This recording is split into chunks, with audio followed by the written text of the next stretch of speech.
संत कबीर के प्रमाणिक ग्रंथ बीजक से लिया हुआ यह पद।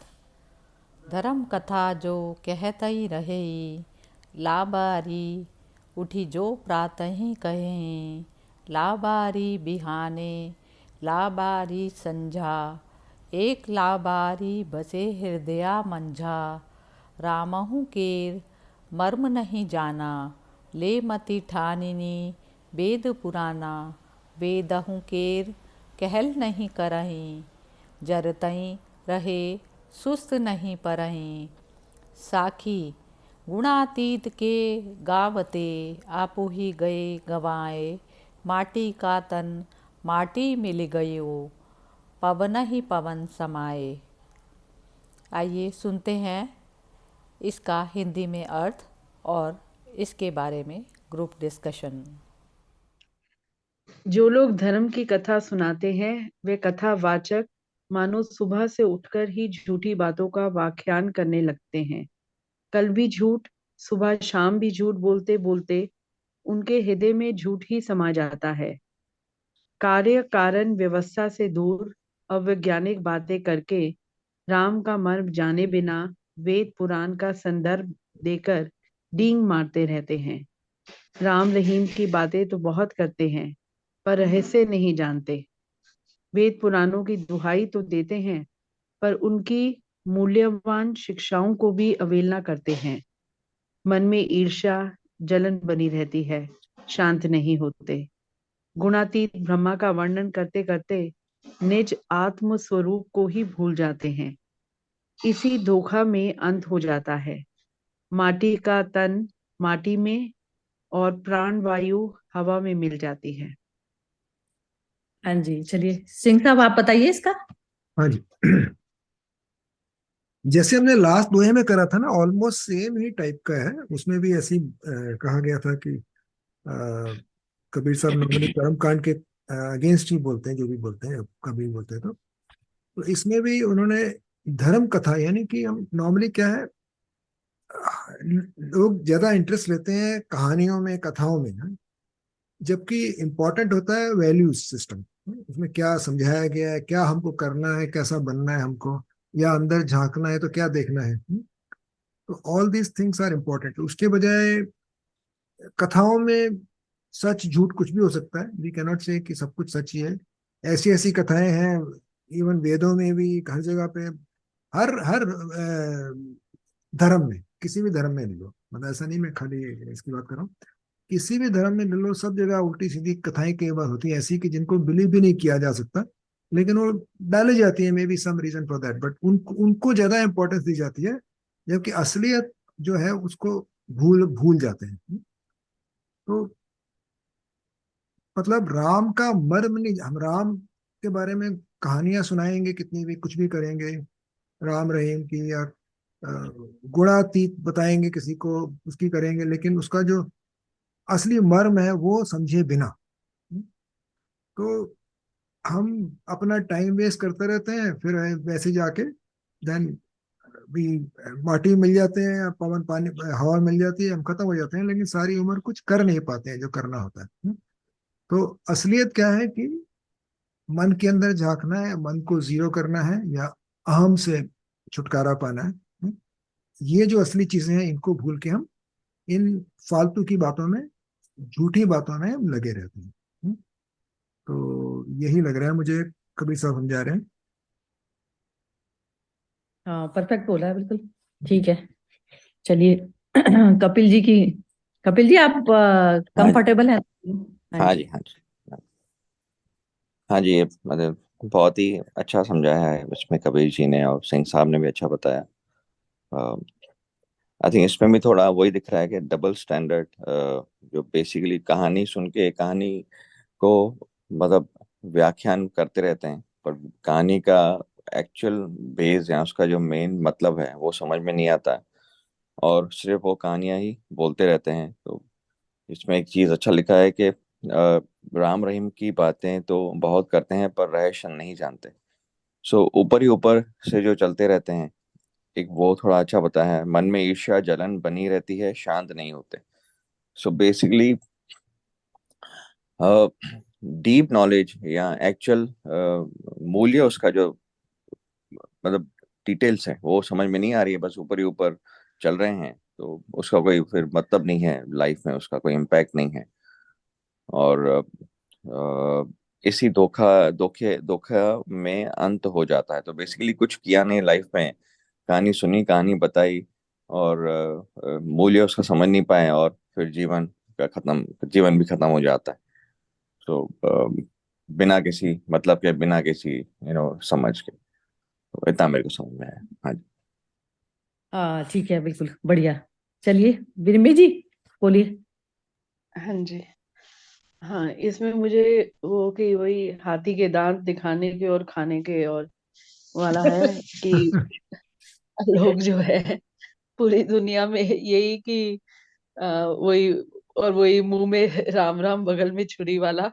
तो मेन वही बताया गया है। सोसाइटी, उस समय की सोसाइटी को ही टारगेट करते हुए कबीर साहब कह रहे हैं कि जैसे जैसे वही कर्म कांड में हम फंसे हुए हैं। सुबह सुबह उठ के जी नहा लिए, वो माला जप ली, और वैसे तो और वैसे जो काम आप कर रहे हो, या मन में वो ईर्ष्या होते हुए और ऊपर से मीठे मीठे बोल करके इम्प्रेस कर रहे हो, वेदों पुराणों की वही कहानियां सुना के अपने आप को ज्ञानी साबित करने की लोगों के आगे कोशिश कर रहे हो, और अंदर मतलब वही खोखलापन।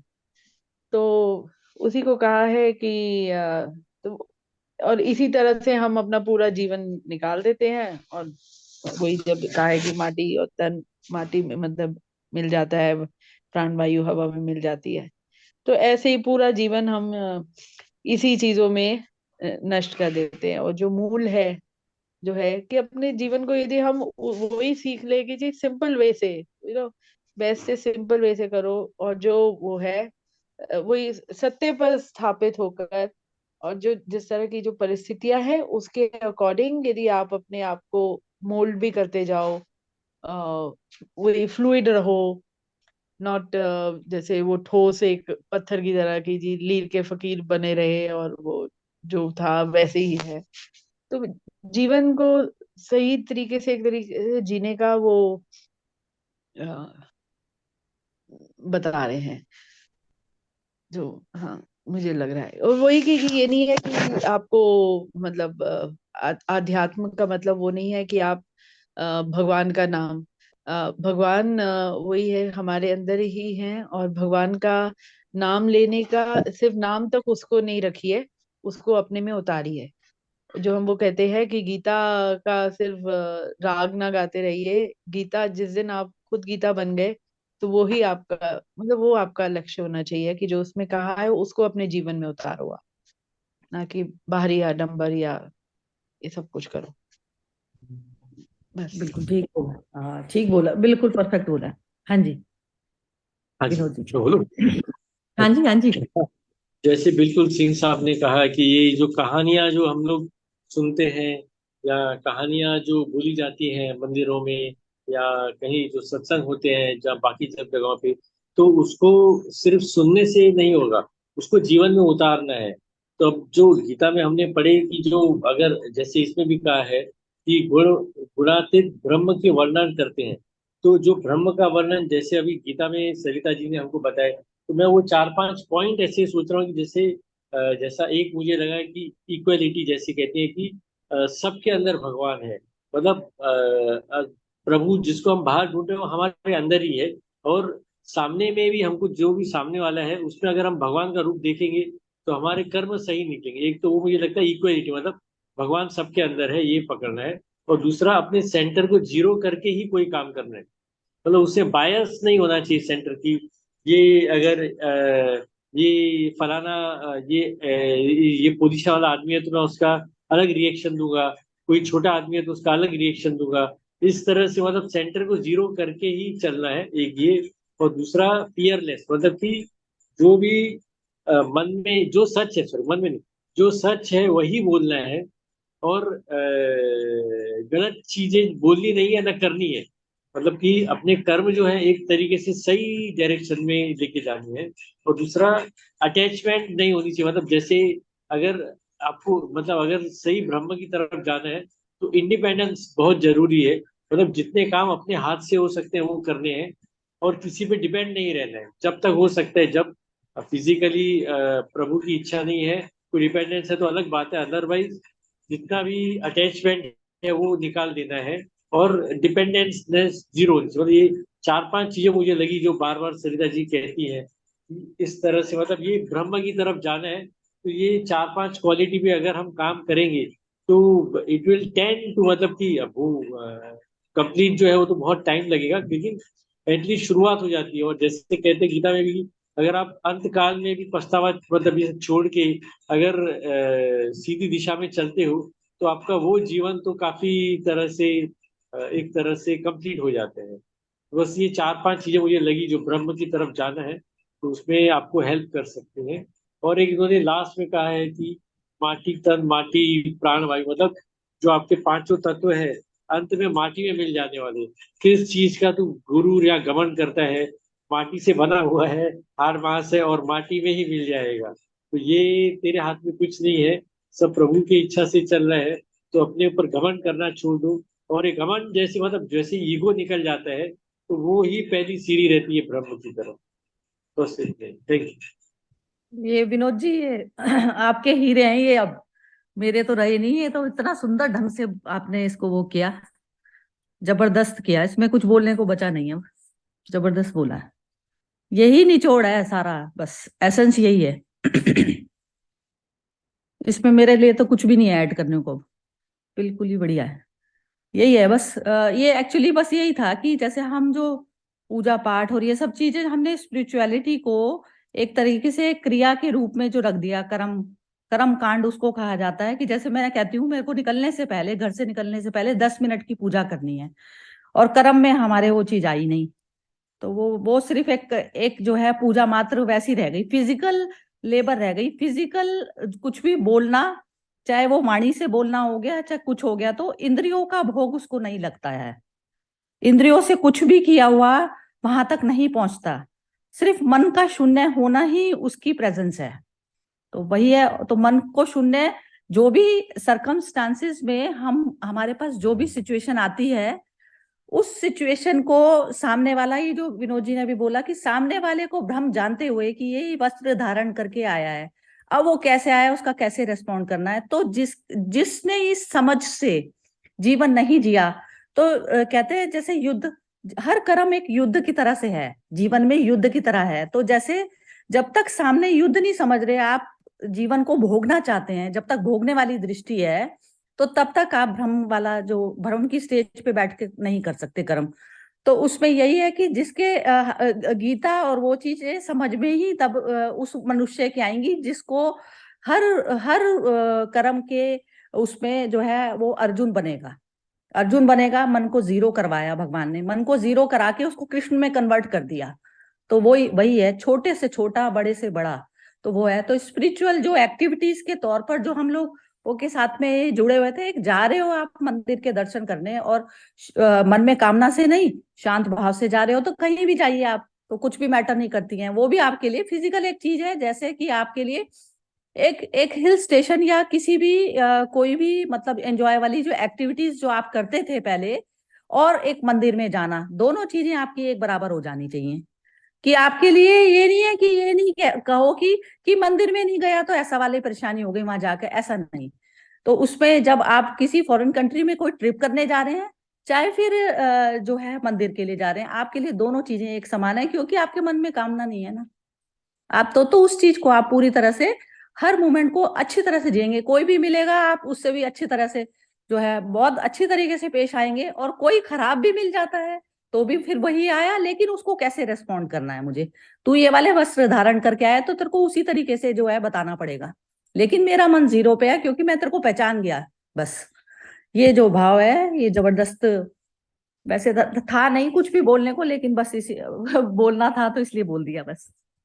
ठीक है, तो मोना बोलना चाहोगी? वैसे तो सबने बहुत ही ज्यादा सुंदर बोला है।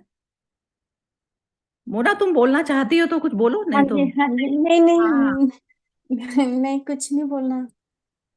अच्छा, ये अच्छा तुमने तो सुना नहीं है ना ये, वैसे भी। चलिए, बहुत ही सुंदर विनोद जी, बहुत ही बढ़िया बोला। बस यही है।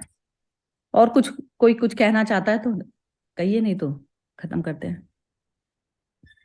खत्म करते हैं। बढ़िया रहा आज का सेशन। हाँ, बहुत ही टू द पॉइंट बोला ना। देखिए, जरूरत भी नहीं पड़ती टाइम की भी, नहीं जरूरत टाइम की भी जरूरत नहीं पड़ती है। जब आप पूरी तरह से परफेक्ट उसमें सिचुएशन में पहुंच जाते हैं ना, तो टाइम भी बहुत नहीं वो चाहिए होता, क्लैरिटी चाहिए होती है बस। तो क्लैरिटी जब आ जाती है तो समझ अपने आप उतर जाती है कि अब हमें करना क्या है। क्लैरिटी यही बहुत चीज, इंपॉर्टेंट है। क्लैरिटी अच्छा, आनी ये चाहिए बस। साखी साखी का क्या मीनिंग होता है? जैसे इसमें दोनों दोहों में आया, एंड में साखी।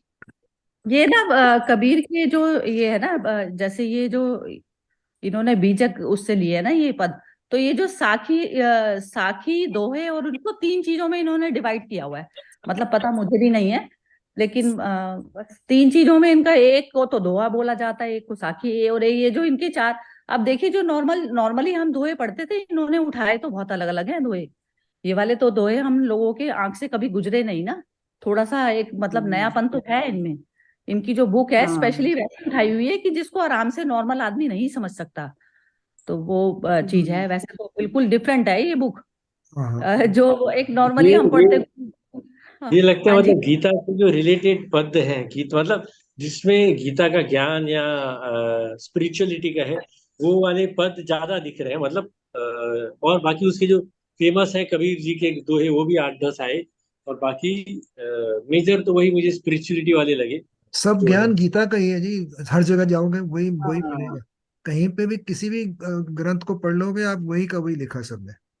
कोई फर्क लेकिन नहीं। अब ये जो है ना सिंह साहब, ये जो पांच जने छह पांच जो अब ये जो बंदे जो सब आ रहे हैं इसमें, तो इनमें सबकी अपनी गीताएं निकल गई अब। हाँ अब हाँ। जो भी, जैसे आप लोग तो हम्म। सारे भारी फील्ड में काम करते हैं ना, तो भारी फील्ड में काम करते हैं, जो जो भी जहां जहां भी गड़बड़ चल रहा होता है, हिसाब किताब कहीं भी गड़बड़ चल रहा है, और जो मेरे पास में जैसे कि कोई सामने मेरे कोई गलत मनुष्य कोई गलत वो उसमें कर रहा है, लेकिन वो सामने वाले का अपना कृत्य है। तो हम्म उस पे जब वो मेरे को इफेक्ट करने लग जाती है कोई चीज, तो फिर वो मेरे मन पे बोझ, तो उसके हिसाब से फिर मैं अब कैसे उसको डील करूंगी सिचुएशन को।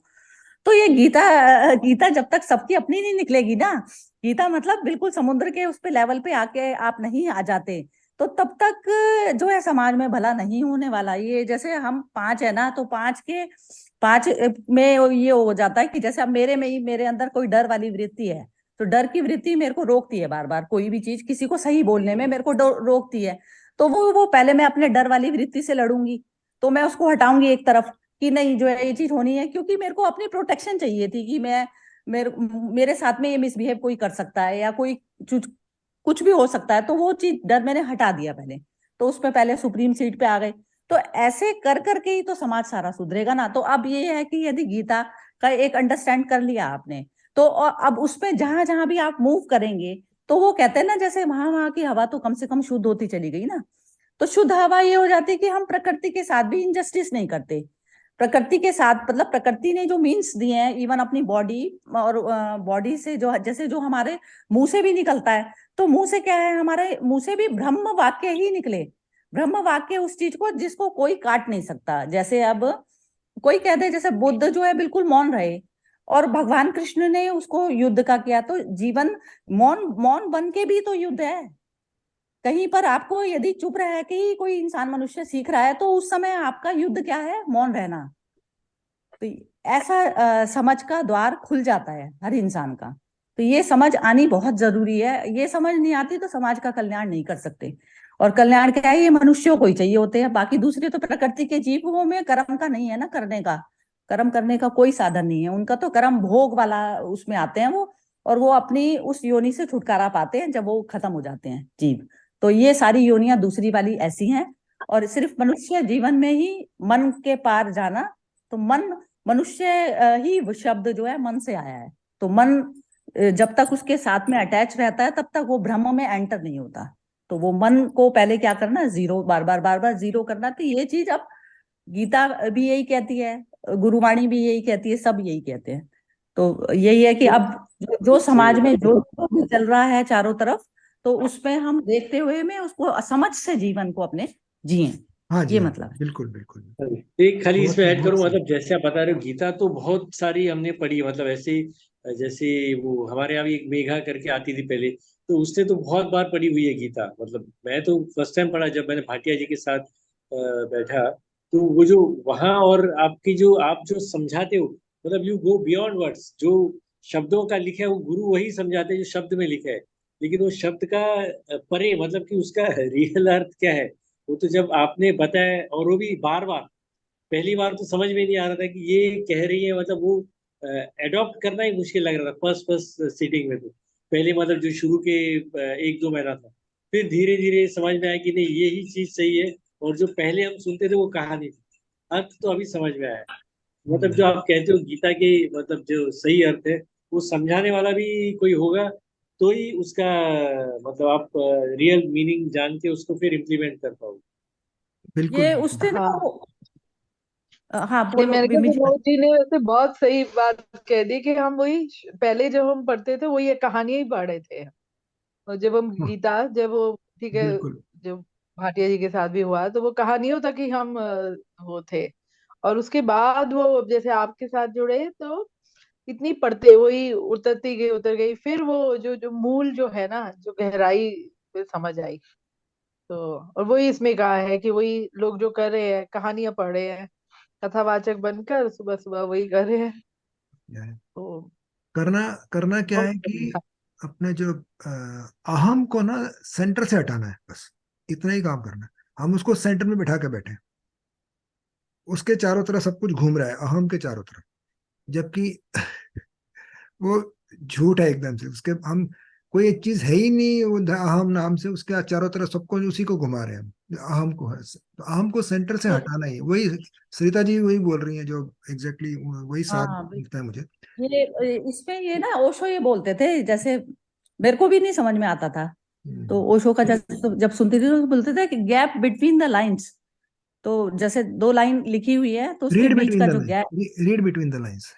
रीड हाँ, तो वो जो जैसे दो शब्दों के बीच में जो मौन है, हाँ हम साथ एक शब्द बोल रहे हैं फिर दूसरा बोलते हैं, तो जो बीच में जो गैप रह जाता है उसके, तो उस गैप को पकड़ना है। तो लिटरल वो मीनिंग गैप को, जो मेन हाँ तो ये पॉइंट है। समझ में आया था ना, वो ये मन को जीरो हम्म, वही है। जैसे मैं अब इस ग्रुप में जैसे अब हम डायरेक्ट यदि वैसे फिजिकल फॉर्म में किसी से मिलते हैं, तो हमारे मन के क्या भाव है कि मुझे कुछ बिम्बी जी से विनोद जी से कुछ मिल जाएगा, या मेरे को मिलके अच्छा लगेगा, या मुझे जो है अपना टाइम व्यतीत करना है। तो ये जो भाव है, मेरे भाव कोई नहीं पकड़ सकता। हम्म, भाव तो सिर्फ मैं ही जानती हूँ अपने।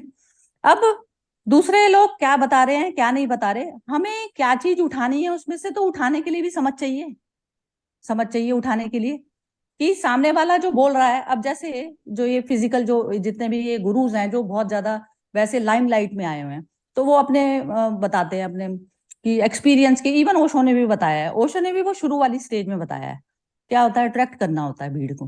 भीड़ को अट्रैक्ट करना, और भीड़ लेती है उनके कि ये तो जो है किससे कहानियां वाली बात हो जाती है। वो कहते हैं मेरे को तो मृत्यु का उससे पहले का एक्सपीरियंस हो गया। अरे कैसे हो गया?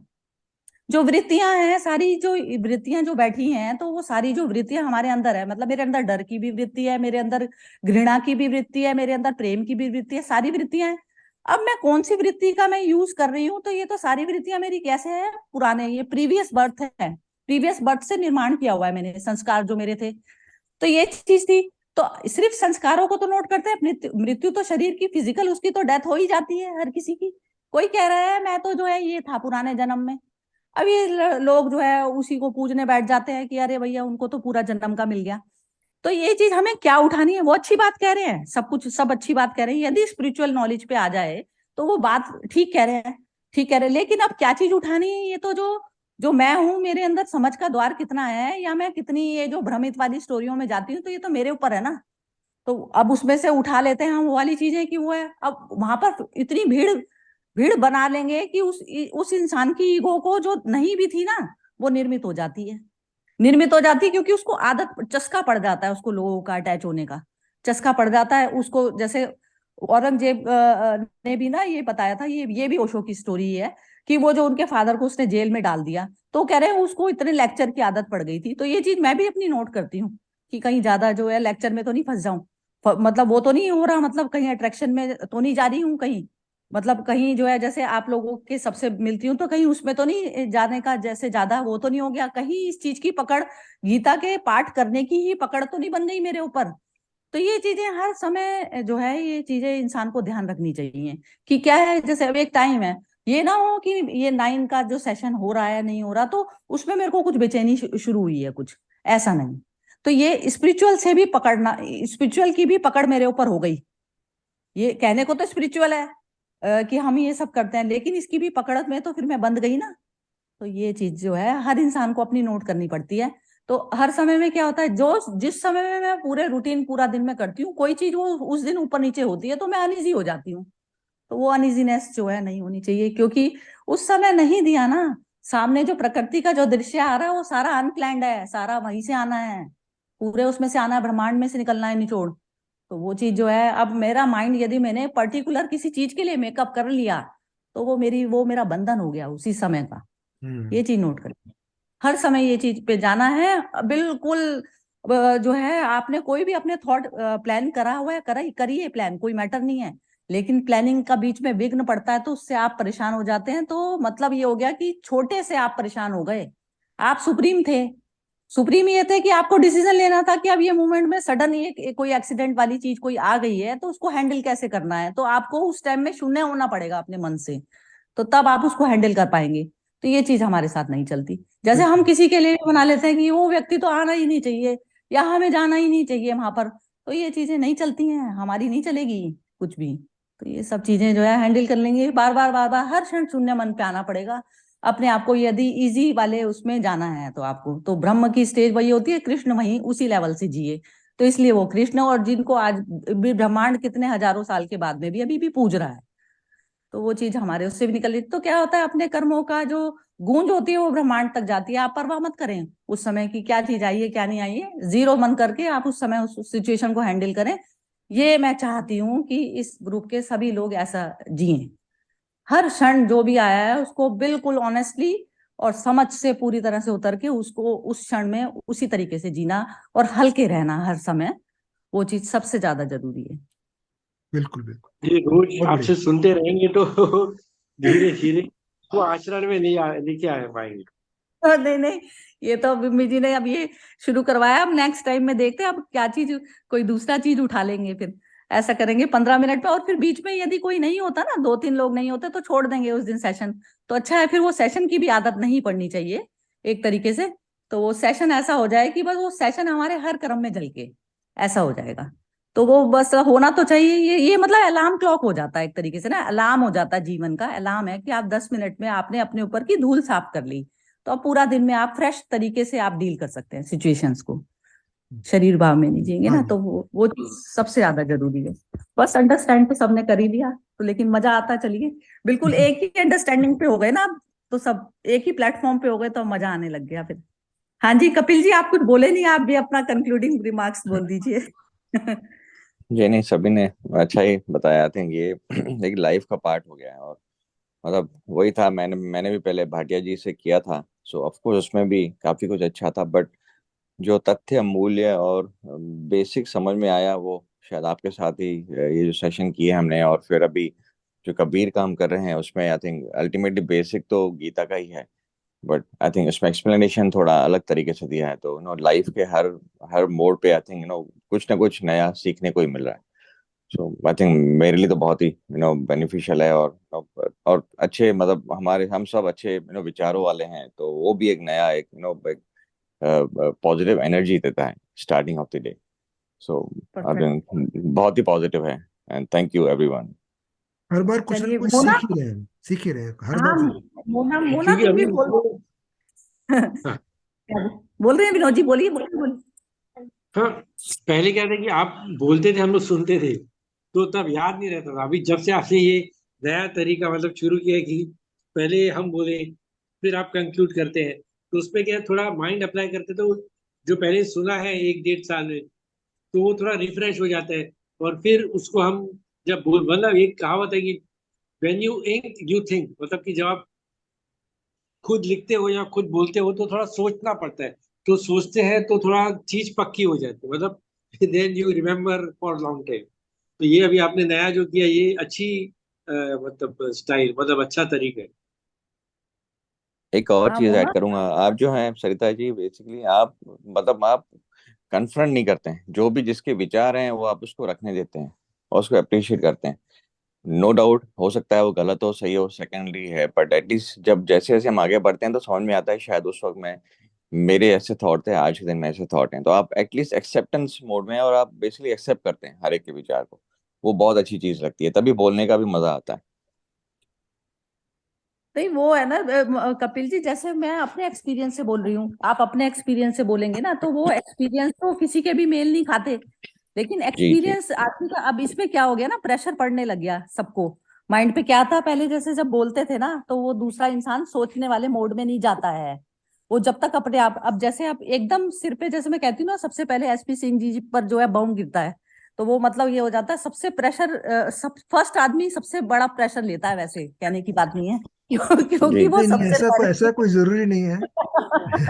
ऐसा मतलब पहले कोई भी बोले, जो भी हम सब एक साथ एक जैसे ही बोल रहे हैं या एक साथ ही बोल रहे हैं, ये आप बोल रहे हैं, अपनी अपनी गीता बोल रहे हैं, आप जो नहीं बोल रहे नहीं समझ, हाँ आप खुद करिए ना, जैसे आपके ऊपर बोझ है, खुद बोलोगे ना, तो खुद बोलने में बहुत मैटर करती है चीज। हैं। क्योंकि जब पहली बार गीता सेशन हुआ था ना, तो मेरे होश उड़ गए इसमें बोलते हुए। मैं ये जब हमने स्टार्ट किया था ना, ये मतलब मेरे, हमारी कॉलोनी में ही इनकी सिस्टर रहती थी विनोद जी की, तो वो मेरे पास में जैसे अपने कुछ घर की प्रॉब्लम्स को, तो फिर मैंने उसको बोला, मैंने कहा गीता सेशन कर लेते हैं अपन का ही, तो वो जो है वो कर लेते हैं। तो उसने जो है अपने इनसे, विनोद जी से बात की, तो फिर तब स्टार्ट हुआ हमारा ये। तो मैंने कहा तू रेगुलर में आएगी तो तेरी अपनी प्रॉब्लम्स जो है ना रेगुलर की, अपने आप ही सॉल्व हो जाएगी। तो उसमें कुछ ऐसा कुछ खास करना नहीं पड़ता, हम रोज की एक डोज ले लेते हैं बस, उससे फिर हम ढंग से जो है प्रॉब्लम को अपने हैंडल कर पाते हैं। चलिए विम्मी जी, आप बोल दीजिए फटाफट, क्योंकि ना ये फिर खत्म होने वाला है सेशन, हाँ, वो 4 खत्म मिनट हो रह जाएगा गए। हाँ। नहीं नहीं, मैं बस वही कह रही थी कि जैसे हम कहते हैं ना गीता उपदेश, तो वो वहां पर जब हम पहले कर रहे थे तो वो उपदेशों तक ही रह गई थी। और अब जब हमने उसको धीरे धीरे वो, जैसे फिर आपके साथ सेशन शुरू किया, फिर अब कबीर का, तो कबीर ने तो जो भी कुछ कहा है वो उस गीता को अपने अनुभव में ढाल दिया है। और जो कुछ भी, तभी हमें इतना वो रियलिस्टिक लगने लगा है कि जो कुछ वो जो उपदेश कहे गए वो जीवन में उतारे जा सकते हैं। तो ये हुआ है। और अब हम जब जब वही डिस्कस करते हैं, और जो जो भी हम जब जब अपने भाव बोल रहे हैं, तो वो एकदम जो हम सोच रहे हैं उसको, दो लाइनें पढ़ के, दोहे पढ़ के, जो एकदम मन में जो आ रहा है वो एकदम वहीं पर, वो इसलिए आ रहा है क्योंकि हम कहीं ना कहीं अपने जीवन में, मेरे ख्याल से हम सभी जो इस ग्रुप में है, हमने उतारा है गीता को। हम एटलीस्ट कोशिश कर रहे हैं कि, और वही हर बार अपने आप को शायद ठोक भी रहे हैं, कहीं पर गलत जा रहे हैं, तो फिर से वही एक रिमाइंडर, एक दस्तक आती है कि नहीं। तो वो, तो दैट्स गुड, तभी वो हमारे वो एक्सप्रेशन से एकदम निकल पा रहे हैं। हाँ, तो कंफर्ट बिल्कुल, आ गया बोलने में। बस चलिए खत्म करते हैं। उपदेशों से निकल गए हम, उपदेशों से बाहर उठे। अब किससे कहानियां नहीं, वो एक पार्ट बन, हमारे हाँ जीवन का आधार बन गई, आधार बन गई, हाँ, बेस बन गया, एग्जैक्टली। बेस बन गया, हाँ बेस बन गया। चलिए खत्म करते हैं। जय श्री कृष्णा। जय आपकी श्री जय कृष्ण। श्री कृष्ण। जय श्री कृष्ण।